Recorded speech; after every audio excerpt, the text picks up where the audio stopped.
जय हिंद, नमस्कार, आदाब, सत श्री अकाल। दोस्तों, कैसे हैं आप लोग? आशा करते हैं आप लोग मस्त होंगे।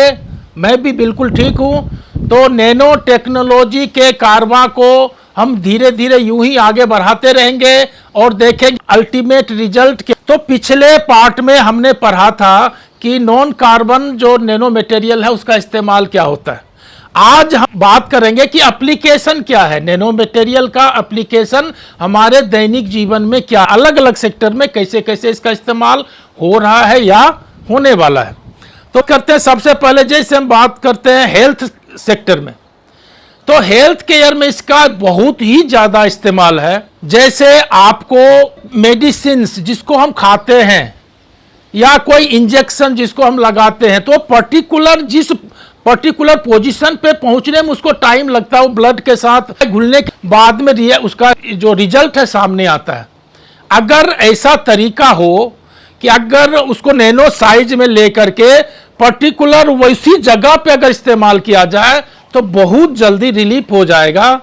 और जो चीज़ हमको किसी चीज़ को ठीक होने में महीनों दिनों लग जाते हैं, वो शायद मिनटों में ठीक हो सकता है।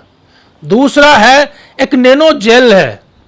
जैसे कहीं पे कोई घाव हो गया, कहीं पे फोड़ा हो गया, कहीं कट हो गया, ऐसे जगह में हम अगर उसका इस्तेमाल करेंगे तो वो क्या करता है, जो बैक्टीरिया है उसको आने से रोकता है और काफ़ी फास्ट हीलिंग। पिछले जितने भी हमारे पास में ड्रग्स थे उसका हीलिंग और इसके हीलिंग कैपेसिटी में बहुत ज़्यादा डिफरेंस है। तीसरा, नैनो डायग्नोस्टिक। सपोज आपको किसी ब्रेन का, आपको कैंसर पार्टिकल का, किसी ब्लड में कहीं पे कोई ब्लॉकेज, हार्ट का ब्लॉकेज है, ऐसे कंडीशन जो ट्रेडिशनल हमारे पास इक्विपमेंट, चाहे आप अल्ट्रासाउंड बोले, एमआरआई बोले, ईटीसी वगैरह वगैरह जो भी है, अगर उसके जगह हम नैनो कैमरा का आजकल इस्तेमाल हो रहा है। नैनो कैमरा जस्ट आपको एक कैप्सूल टाइप होता है, आप उसको निगल लिए, गटक गए और यहां से बाहर से कंट्रोल करके पर्टिकुलर पॉइंट पे जाकर को बाहर में पूरा रिजल्ट देता है। और उसको उसके अकॉर्डिंग जो हम काफी प्रिसाइजली जो रिपोर्ट देता है,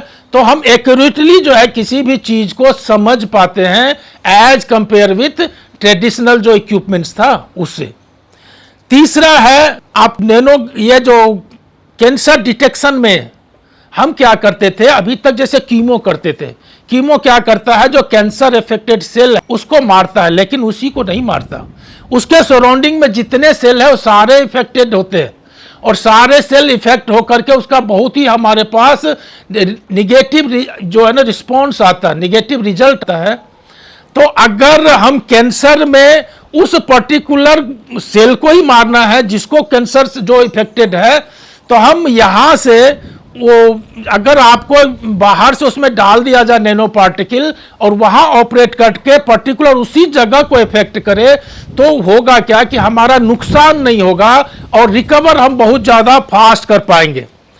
और आजकल जितने भी मॉडर्न डायग्नोस्टिक सिस्टम है, इससे काफ़ी फास्ट, काफ़ी एक्यूरेट और काफ़ी प्रिसाइज फॉर्म में जो है हमारा रिजल्ट ये देता है। जैसे फॉर सपोज कि कहीं वेन्स में कोई ब्लॉकेज आ गया या हार्ट में कहीं ब्लॉकेज आ गया, आपने कार्बन नैनो ट्यूब को आपने ले लिया, बाहर से निगल लिया और कार्बन नैनो ट्यूब पर्टिकुलर उस वेन्स में जा करके उसमें एक्सपेंड हो जाता है। वो एक्सपेंड हो जाता है, उससे क्या होता है कि वेन्स खुल जाते हैं, आपका जो ब्लड सर्कुलेशन है प्रॉपर, हार्ट अटैक का जो खतरा है वो खत्म हो जाता है, कहीं ब्लॉकेज है वो खत्म हो जाता है।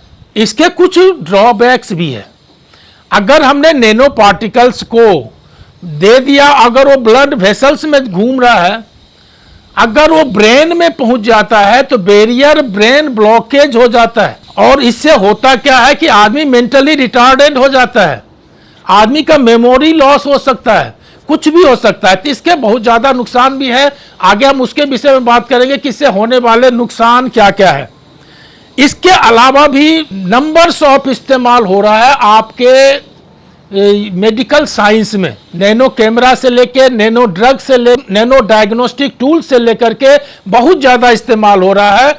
और अगर इस पर चर्चा करें तो बहुत लंबी वीडियो, बहुत बड़ी हो जाएगी, इसीलिए इसको यहाँ कंक्लूड करते हैं और अगले इसमें पार्ट में हम देखेंगे कि दूसरे सेक्टर में, जैसे एग्रीकल्चर के सेक्टर में, आपका कॉस्मेटिक्स के सेक्टर में इसका क्या इस्तेमाल होता है, अब आदि आदि इसमें इस बात करेंगे। आशा करते हैं कि ये छोटा सा वीडियो आपको पसंद आया होगा। अगर पसंद आया हो तो ऐसे लाइक शेयर और सब्सक्राइब करें, अपने बच्चों के साथ इसे शेयर करें। धन्यवाद।